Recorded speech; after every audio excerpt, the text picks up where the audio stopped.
Bismillah ar-Rahman ar-Rahim. Assalamu alaikum. It is exactly 10 after 8 o'clock South African time. We cross over to Jerusalem and we're going to be speaking with Sister Abir Zayad. She's a historian and an archaeologist in Jerusalem. She's currently speaking to us from the Al-Aqsa compound. When she was connecting up with me just now, I noticed and recognized the stonework in the background. Subhanallah, how wonderful for us to be speaking with her from that most Mubarak of places. But very sadly, it is under very, very sad circumstances, yet once again.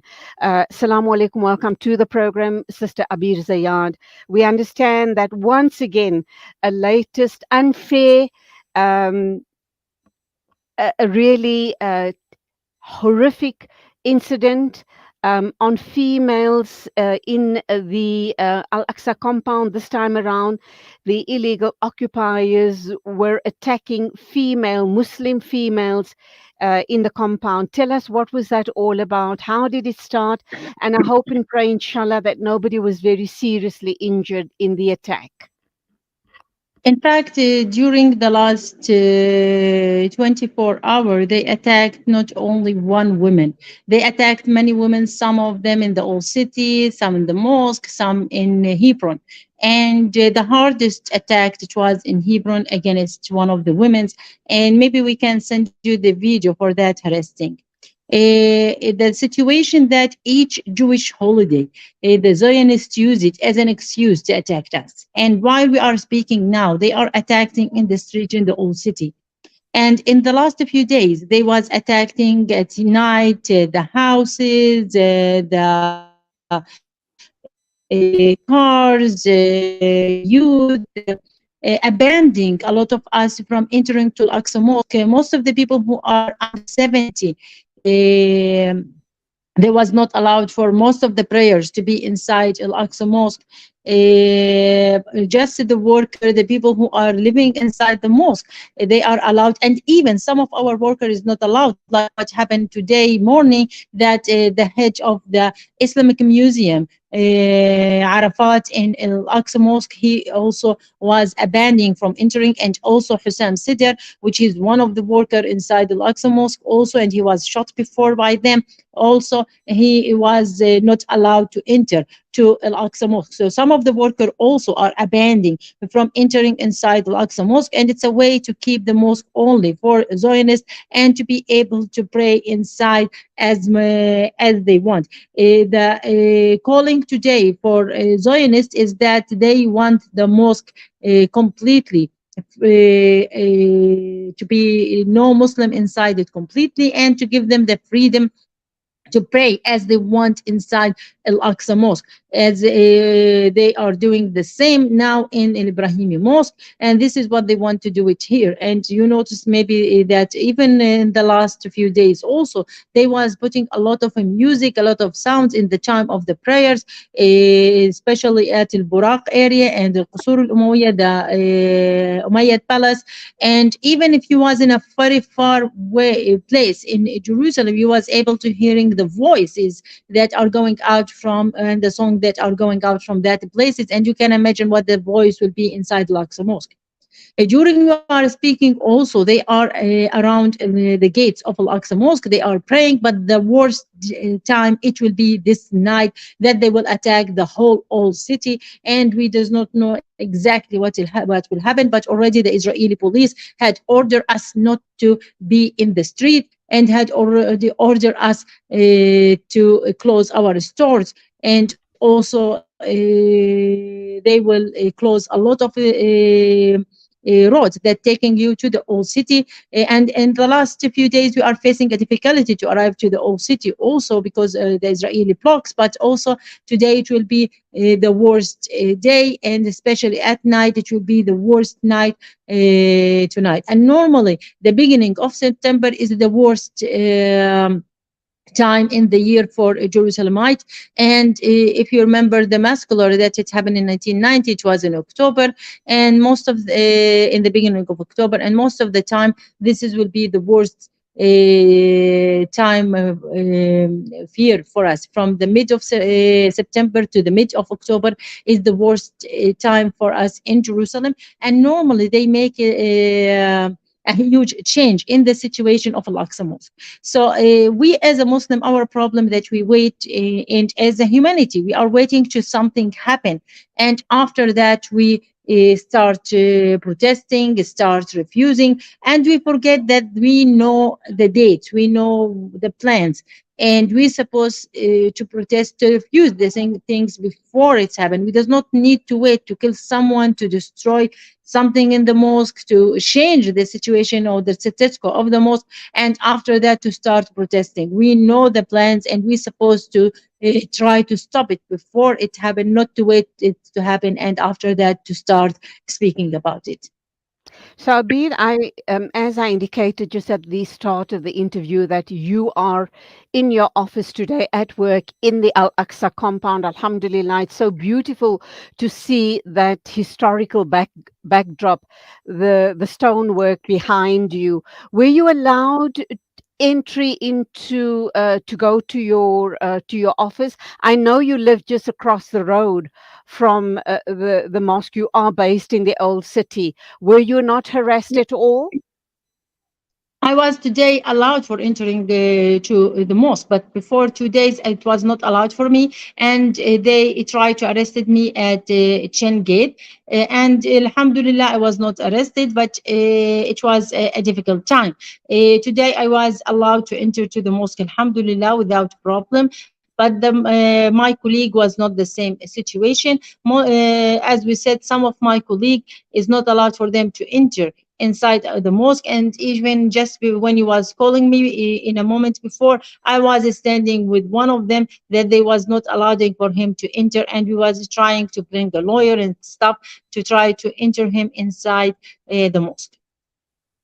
So, Abid, let us understand, why is it that between the beginning of September up to the middle of October, that the illegal occupiers create such havoc in the lives of the Palestinian people in the old city in Hebron, at the Al Aqsa compound, etc.? Does this have something to do with their religious holidays during this period?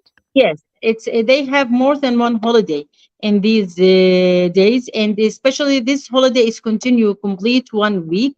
And in these two holidays, the Kippur and Al-Ursh, these two holidays that they have it, they first try to make sacrificing. They sacrifice with animals. They try to enter sheep inside the mosque. They try also to not allowing for us to be in Jerusalem. And also they consider that all the sin that they had done it in the whole year will be forgiven for them in these days, so they can do whatever they want, and it will be forgiven. And that also they make it more because the numbers of them will be huge, so they will become more violent. And it's not against Muslim only. Maybe you had seen the video how they was spitting on the Christian pilgrim that they was walking in the Via della Rosa and holding the cross, and how these Zionists start spitting on them while they was doing their pilgrim. So they don't want to see anyone else in the city. They does not want to see just they want to control the whole area. And in these days, because of their holiday, they will feel more power, especially that if it's rain during this holiday, that means that Allah is happy with them and blessing what they are doing. And it's rain yesterday, so they consider it as a sign that Allah subhanahu wa ta'ala is happy and blessing what they are doing. So it's encouraging them to do more and more stuff like that. Okay, Abir, we're going to go for an ad break. We'll come back to you, but you spoke about a video. We just seem to have lost Abir now, but we're going to try and see if we can take a view of that video clip, just indicating how the poor women and children are being harassed by the illegal Israeli or Zionist occupiers in the old city, in Jerusalem, in Hebron and surrounding areas. I'll also check with my producer Nasreen if she has a clip of that video, and when we come back we'll try and reconnect with Abir Zayad, and we'll also try and see if we can view that video clip.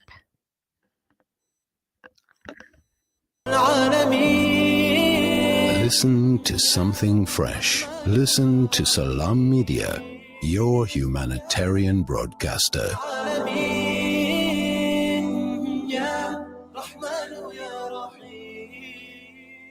Sponsor an orphan, and you'll help support a vulnerable child to have the education they've always dreamed of, so they can build a brighter future.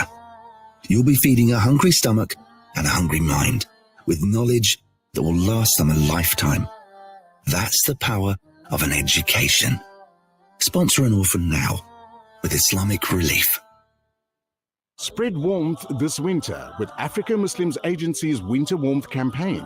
Sayyidina Umar al-Khattab radiallahu anhu would advise his companions, winter, which is an enemy, has come, so prepare for it with wool, leather socks and socks. Let us help the thousands of South Africans without adequate clothing or shelter to prepare for the harsh winter months by providing them with blankets for 150 Rand and winter warmth packs for 300 Rand. Spread warmth with Africa Muslims Agency. Call AMA on 011-834-8685 or donate online at africamuslimsagency.co.za. Africa Muslims Agency. Empowering, educating, inspiring. When the perfect blend of stylish decor, exquisite halal cuisine, and warm hospitality come together, it could only mean Al Bayt Lodge, your true home away from home. Al Bayt is the ideal heaven for families, business people, and tourists with its 4-star family rooms and other luxurious facilities. Conveniently situated close to Port Elizabeth Airport, the beach, and other amenities, your stay will be truly unforgettable, as you'll be taking home lasting memories of the warm hospitality, the serenity and tranquility that Al Bayt has to offer. For reservations, call 041-583-6415 or visit www.albaytlodge.co.za. Ah, the kitchen, the heart of the home, where memories are made and celebrated. Our go-to place for those freshly stacked pancakes early in the morning or for that late-night snack munchies. We are in there together, cooking, eating and celebrating life together. Let's keep the kitchen a place that is shared by everyone, where we build stronger bonds and grow together. Sunfoil, Now We Cooking. Visit nowwecooking.co.za for recipes that everyone can help make. Conveniently located along the banks of the Crocodile River bordering the Kruger National Park, as a guest at Buckler's Africa Lodge, one can enjoy an amazing sunrise or sunset on our spacious deck area while you catch a glimpse of some wildlife sightings along the Crocodile River. The sounds of the African savannah will greet you whilst you enjoy your morning coffee. Buckler's Africa Lodge by Tingana Collection. Buckler's Africa Lodge is ideally situated only 6 kilometers from the Crocodile Bridge Gate in the Kruger National Park. Catering for all travelers with variety, we have 4 types of the finest rooms: superior rooms, deluxe suites, and 2-bedroomed family units. Each room is equipped with the finest amenities to make your stay unforgettable. Guests can choose between the self-catering option or book their accommodation with breakfast and dinner included. Buckler's Africa Lodge is your ideal location for the ultimate Kruger getaway experience. We specialize in exhilarating and educational game drives in Kruger, tailor-made to suit your family. Inquire about our various accommodation offerings and other activities. Visit www.tingana.co.za for more information. Buckler's Africa Lodge by Tingana Collection. Experience the pulse of Africa with us.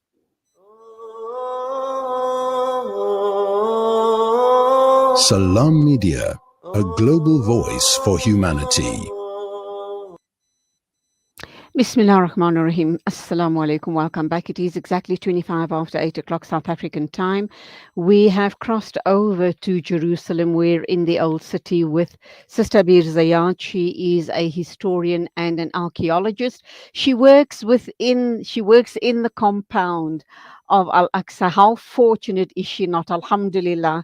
But at the same time, she is absolutely subjected to all of the horrors she sees playing out on a regular basis in the Al Aqsa compound. And I'm sure that it just absolutely breaks her heart every time this plays out. And of course, her own safety and the safety of her family is at risk each and every day without fail. As you've heard in the first part of the interview, she was not given access to her offices over the past 2 days. Alhamdulillah, today she was allowed into the compound to continue working.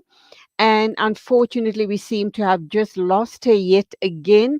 We'll try and reconnect. In the meanwhile, let's just take a quick ad break and let me check with Nasreen, my content producer, if we've managed to get any clips on the horrors that were perpetrated by innocent women in the Al Aqsa compound yesterday.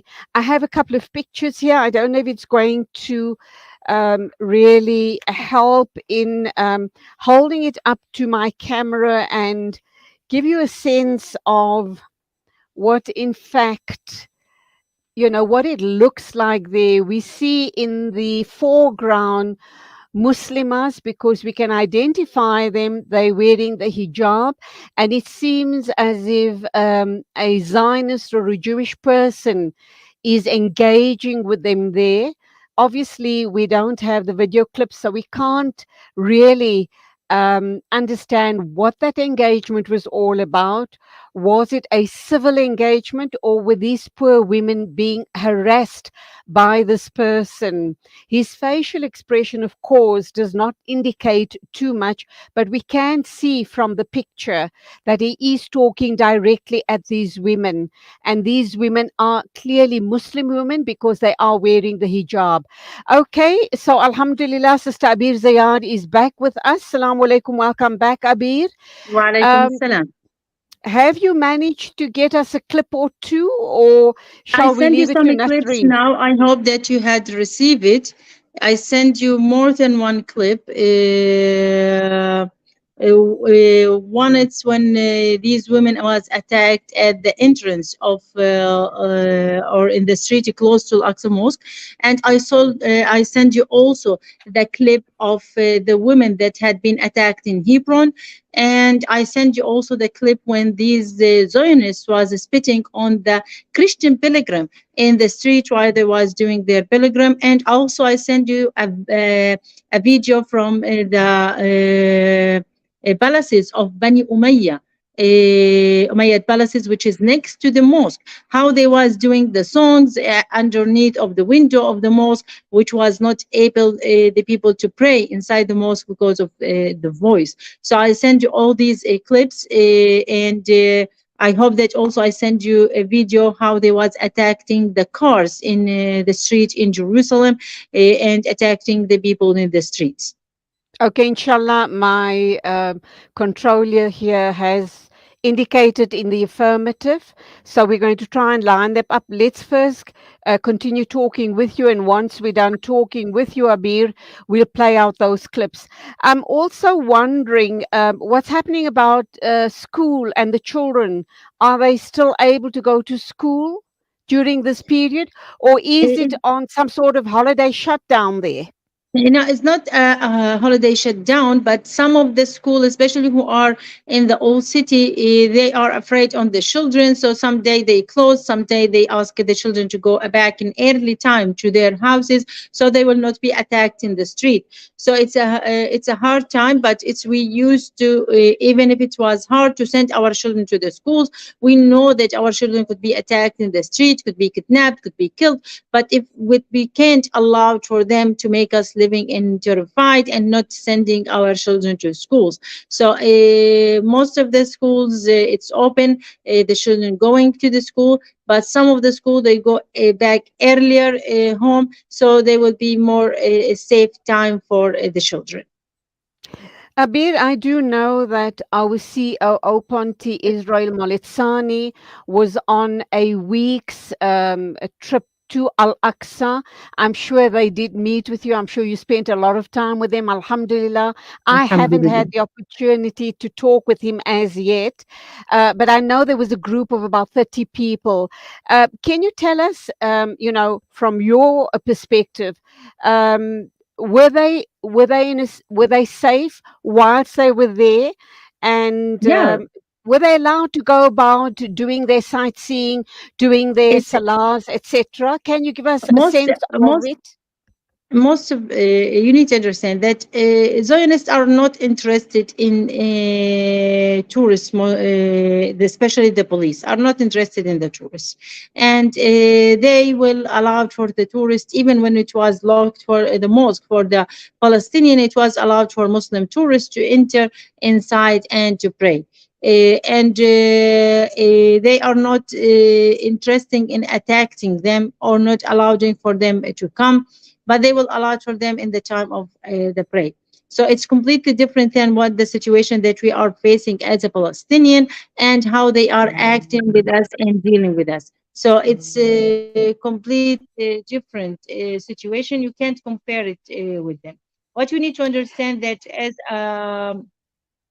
a tourist, when you come to Jerusalem, you are safe. You can enter to the mosque. You can do your visiting, and you will be welcomed from the Palestinian and the Israeli are not interested in harming you, so you will be safe and maybe even safer than other places because we does not have a percentage of crimes or stealing or such things. We does not have this. It's especially in Jerusalem. It's very very low and very rare to happen. So and everybody coming here when they enter to the mosque, they will enjoy it and they will love it. And I think their experience, it was very nice of their here, and they enjoy Al-Aqsa Mosque and they enjoyed Ibrahimi, they enjoyed the other places that they went in and during their tour, inshallah. Were you acting as a tour guide for them? And if so, were you allowed by the Israelis to move around with this tour group? Yes, I was their tour guide, and because I'm working in the Aqsa Mosque and I'm responsible about the Islamic Heritage Department, it's much easier for me to be with them in the tours. Alhamdulillah for that. Do you anticipate that you're going to have more violence and restrictions playing out? Is this going to continue till the middle of October, or are you hoping that it will start dying out? We know that it will be harder, and we know that it will be finished. We hope that it will be finished with finishing the holidays, but we does not know what exactly will happen, especially with Ben Gvir and asking to destroy Al-Aqsa Mosque completely. And we are afraid also from that the cows that they brought it, which will be ready in 1 week. So if they decide to do the cow, that means that the attacking for the mosque, it will be harder, and that it could be a different situation completely inside the Al-Aqsa Mosque. So we does not hope that will happen, because if this is the what's happened, it will be a big issue and a big problem inside Jerusalem.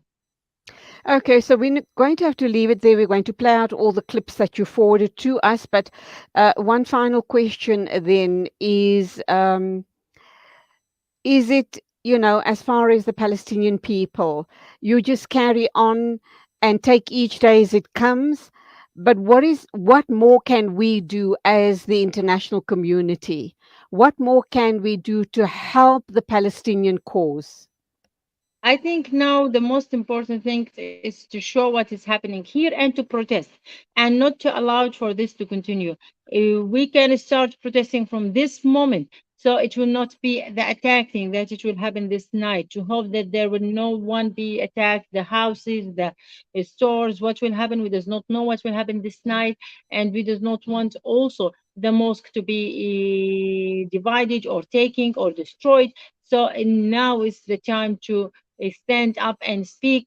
We are not sending this just for Muslims. We're not asking this just from Muslims. We are asking this from all human in the world to stop this apartheid, to stop this race, whole ethnic from Palestine, to stop this and to be justice. And we hope that we will be safe and the mosque is safe. Inshallah, our du'as are with you, and we're going to leave it there, but we are going to be viewing those clips that you sent to us. Keep safe. Our du'as are with you in all of Palestine. Assalamu alaikum to you. Wa alaikum assalam. Okay, so we're going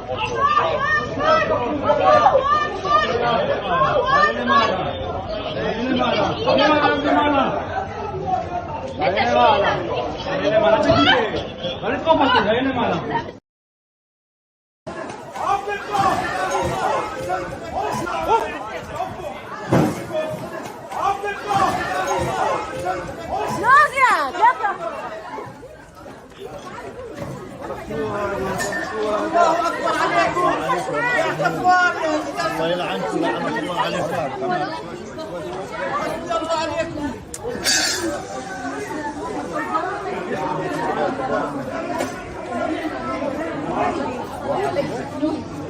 لا يا عم الله أكبر الله أكبر الله أكبر الله أكبر الله أكبر الله أكبر الله أكبر الله أكبر يلا يلا بسرعة الله أكبر الله أكبر الله أكبر الله أكبر الله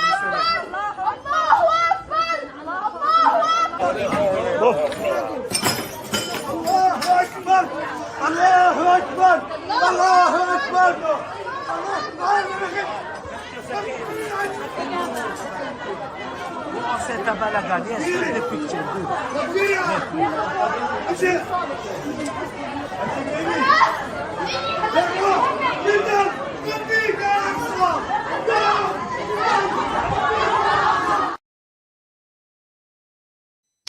absolutely blood curdling, absolutely horrific.